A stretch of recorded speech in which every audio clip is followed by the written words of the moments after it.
هایی که فرزندهای نرینه و مادینه داریم، دختر داریم، بچه داریم.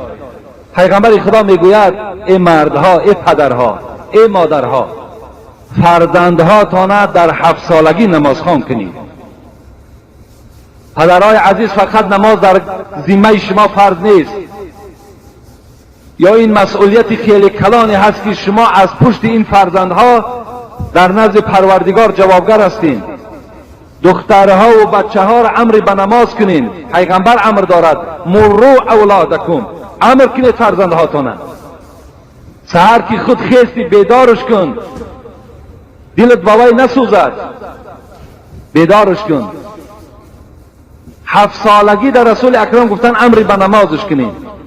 وضربوه و هم ابناء 10. وقتی 10 ساله شد و این فرزند تو نماز نخوان و یا لط کوب کن و ای را بزن که وی در نماز قائم شود. و فرقوا بینهم فی المضاجع، در 10 سالگی جاگه خوابشان جدا کنید. این جاگه خوابه که اگر همراه شما باشند و اینها را در دیگر خانه برین. اگر دختر و بچه یک جا خواب باشد، جاگه های خوابشان جدا کنید. گفتم پیغمبر کاری که این فرزندها هم در آخرت دامنگیر شما نشوند. این است باب بی نماز، این است کسان